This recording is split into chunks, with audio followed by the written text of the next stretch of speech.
Okay, so it's probably about time to give the pseudo-intellectual video essay stuff a bit of a rest and do an actual devlog update type thing, I think.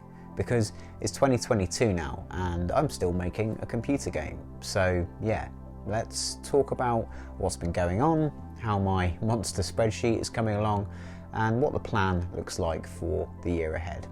Welcome back to the Point and Click Devlog, an ongoing series in which you probably shouldn't wipe your face with the same cloth you use to dry your cups with. Super quickly, I'm just going to do 3 little plugs or mentions here right at the start of this video so that we get it all out of the way.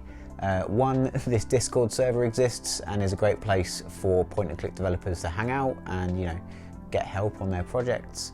2, I just want to draw attention to the YouTube channel Shield of Silence, which is the name of the game being developed by Wosi in said Discord server, and that's because he is building up a playlist of very helpful and completely no-nonsense tutorials for adventure creator that I know for a fact will be incredibly useful for some of you. And 3, this channel has a Patreon now, because of course it does. All 3 of those things are linked below, and I thank you for tolerating that little bit of housekeeping. Right, so as a general status update, my game is like a third made now. As the player, you leave a kind of tutorial vertical slice-like area, and then you have some puzzles to solve and, you know, some story to uncover across 5 floors of the office building that the whole game takes place in. That is Act 1. Complete that and you'll open up access to floors 6 to 18, but your further progress is yet again blocked. So then you'll have some puzzles to solve across those 12 floors for Act 2. And like currently you can play up to the start of Act 2, albeit with some major caveats, like the fact that I haven't written any of the scripting if you try and use the wrong inventory items on the wrong things to solve puzzles. There's also lots of polish and environmental flourishes in each room still to be done, and also the UI is all kind of placeholder for now. So to push things on, I've recently been sorting out the room that technically begins Act 2, which is floor 18, and that's basically meant setting up 2 characters. The identical twin of the dude who blocked your progress on floor 5, and this bartender, who will help you progress if you collect some things that totally are not a rip-off of the map pieces from Monkey Island 2. And setting all this up has made me think about a quote I mentioned way back when from indie developer Dan Marshall about puzzle design, and about how basically everything in these games is either a door or a key. Like the engineer character blocking your progress here and here is a door. That is, he's not blocking a door, he is the door. And the inventory items you need to collect and then give him are the key. And when you start thinking like that, you can really break your game down into just a series of doors and keys everywhere. It's like being able to see the matrix code over the real world, and I find that really helps in terms of keeping puzzle design simple in your head. In a practical sense, the way this works is pretty straightforward as well. If you take this scene here, he's blocking the elevator, but in reality there is no interactable hotspot for that elevator while he's there. Come with me into this action list and you'll see how simple the logic really is here. So you give the guy the work order you need to get him to move on, and a little series of things happen. First you get some dialogue, then the action list splits in 2 so that I can play a giving and a grabbing animation at the same time. Then more dialogue, and then the engineer dude walks off following a path, and then he becomes invisible. And actually I have the camera pull in at the start just so that he can disappear off screen before it then pulls back out. That's a little hack for you there. And then lastly, the hotspot for the elevator becomes visible and usable. So yeah, it's not very complicated when you pick it apart, but that is a door and a key in action. Anyway, I've opted to reuse the assets from the first engineer for the second one and make a joke about them being twins. This is because I'm incredibly lazy, because I don't think anyone will really care, and because if Ubisoft can keep literally selling you the same game with a different skin for like $70 a pop, then I reckon I can get away with this. The bartender though obviously needed to be a new character. Now, Every time I draw a new NPC for the game, I get a bit nervous about it.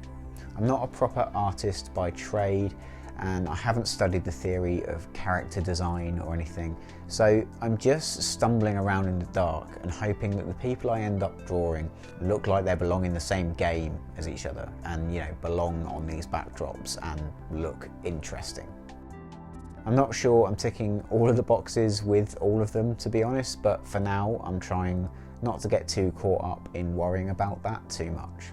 My main method so far is just to use like a similar eye shape for every character and then work outwards from there.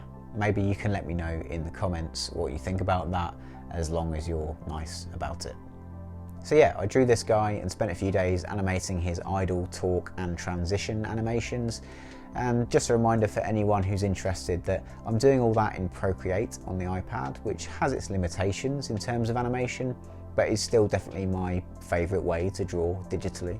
I've got some other videos on the channel that go through my character animation process and stuff, so feel free to have a dig through and see if there's anything useful for you there. Anyway, the next job in this scene was setting up a cutscene for your first entry, which explains that you can't progress and that the bartender will help you out, and which will end with a Monkey Island style chapter screen. In terms of logic for that, again, it's pretty simple.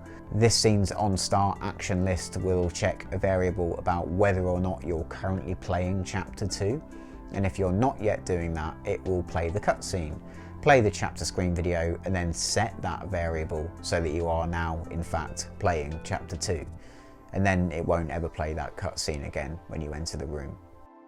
I've actually recently redone these chapter screens, and I've done them all on Keynote of all places, which, if you're unsure, is basically the Mac equivalent of PowerPoint.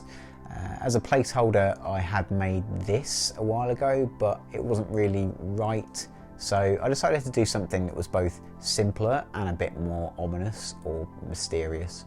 So I'll be honest, the process for this is alarmingly simple. It is literally a black screen, one interesting inventory item from the upcoming act, and some text, all just appearing and disappearing via some of the inbuilt Keynote animations. Throw it all together with some music, export it as a movie file, and this is what you're left with.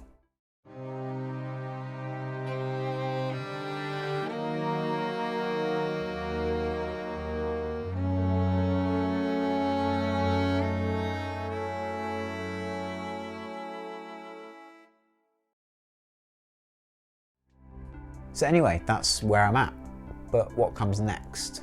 Well, building out the rest of Act 2, really, which means adding all the scenes that correspond with the buttons on this elevator. The good news is that I have the artwork for these almost done. They just need a bit of outline work on everything, as I did that for my first room and decided it looked better with the outlines than without it. Then obviously we're talking NPCs, hotspots and logic, etc. So it's going to be fairly slow going, but not insurmountable work.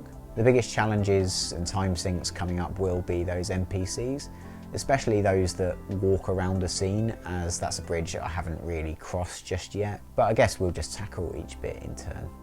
At the start of January, I asked the guys in the community Discord server to share their game dev goals for the year in a big spreadsheet, mostly because I think it's helpful to write that kind of thing down and it can be a bit inspiring for yourself. And for my game, I wrote this.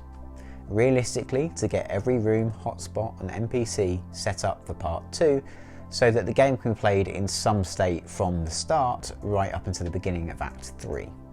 Now, you'll notice that doesn't say finish the game, and I'll probably go into why that is in detail in a future video, but the super short version is, I'm just being realistic. So to achieve that goal, I basically just need to commit to completing one room or scene per month of 2022. And I think, what with freelance commitments that are currently keeping the lights on, that's doable without being overly ambitious. So yeah, that's where I'm at with things at the moment. Slowly adding in NPCs and logic to a bunch of backdrops, and working my way through Act 2, which is by far the biggest of the three.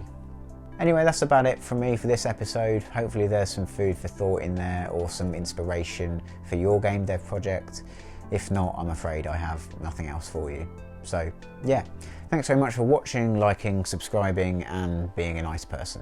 As this video goes out, we are very close to 3,000 subscribers, which is pretty mad. So look, if you're one of them, thanks very much for being here. Anyway, I'm going to go now. Hopefully I'll see you in the next video. Bye.